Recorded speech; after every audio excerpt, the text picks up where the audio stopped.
little bit about ink. So, as you can see from before, I've transferred my Higgins Eternal into just like a jar. All right, thanks, Nola. I'm happy that you were here. I appreciate you. The video will be up on Twitch after I'm done, whenever that is. Then you can come and watch. But yeah, I'm glad that you found it interesting. Bye. Yeah, so talking about the inks.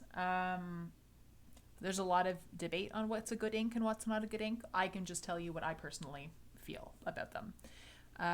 Sorry, just double checking something. Cool beans. So, I like the Higgins Eternal. So, I'll show you what the Higgins Eternal actual packaging looks like because I have some extra.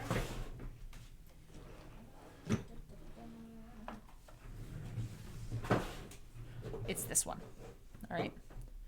It's not the Higgins waterproof. It's not the Higgins calligraphy. It's the Higgins Eternal one. Okay, this one, honestly, why I recommend this one is it's great for practice because it works right out of the bottle. You don't have to mix anything. You don't have to troubleshoot it very much. It's very simple. So when you're learning, I find trying to take away as many weird obstacles out of your way is going to be great. So, like, trying to learn with ink that you have to make yourself or that's loose pigment and that you have to stir yourself or anything like that, I find it's almost a barrier to entry, and it's harder for people to get because they're not sure, is it not working because of the ink? Is it not working because I'm a beginner? Is it not working because of the pen? When you're just using a solid ink that you don't have to mess around with, it can kind of take away one of those factors if you're worried about like when you're trying to troubleshoot of like, why doesn't this work? Why isn't this working? Getting just a good basic ink is a good one.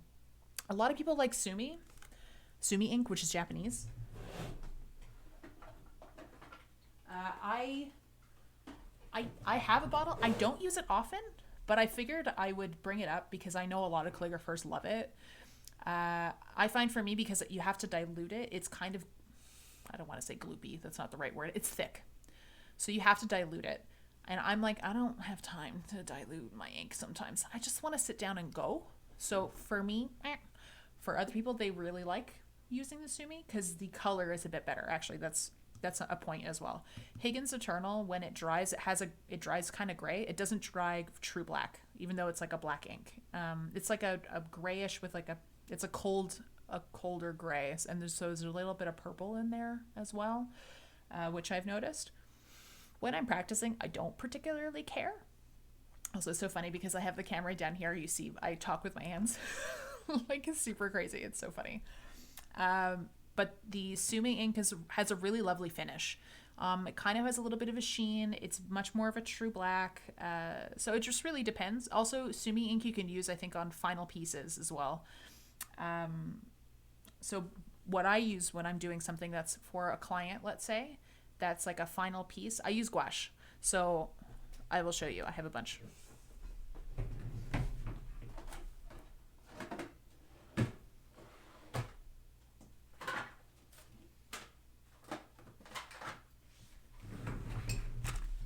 I wasn't kidding. I have so much. This is all my gouache. So, gouache is essentially watercolor with, I think it's white chalk or like something white inside to make it more opaque. It works pretty seamlessly on most papers that I've tried. It doesn't bleed too much, if at all, as long as you make sure that it's the correct thickness. This is going to take a lot more like finagling. The best gouache, even though it's bloody expensive, is this one from Schminky. It's literally calligraphy gouache. You don't have you have to take. It's literally paint. I have this one's almost done, which is why I have a new one. So it's like literally a tube of paint. So you have to dilute this. I usually use one of two things I will use to do mixing with gouache to make it ink. I will either use these little guys. These are called Dinky Dips. I've only ever been able to find them online via Paper and Ink Arts or John Neal or on Etsy. All of them come from the States, which means all of the time they always have customs on them. So the last time I ordered like, I think I ordered 20 of them, of these little jars, because they're like the perfect size to put your, let me just put a nib in my pen holder, to like dip. It's like the perfect width. It fits right in, goes out, we're good to go. And then you only need to make a small amount at a time. Most of my Dinky Dips right now are full of ink or paint, like depending on what use I've had for them. Because I like, especially if it's for a client project, I like to keep it for a little bit just in case they come back and like, can you match exactly the color that you mixed for me? I'm like, I threw it away last week, or like I washed it out, right? Usually as well, they come with like a little, like just, it's a wooden holder with like holes bored into it, so you can put the the little plastic container in there. I specifically, I spray painted mine, so they just look a little bit better, because it gets full of paint anyway, so like who cares. So I just spray painted mine. I have a black one, a white one, and a tan one.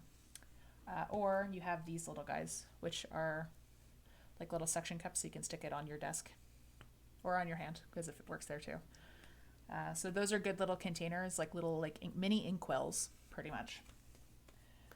Or something else I do is I had bought these big jars. They're not, if I tip them, they might fall, they might like leak. But if you're mixing a large amount, like let's say you're doing something that's really big and it's white, a little Dinky Dip isn't, or like these little guys, it's not gonna be enough. So I have white in one of these things here.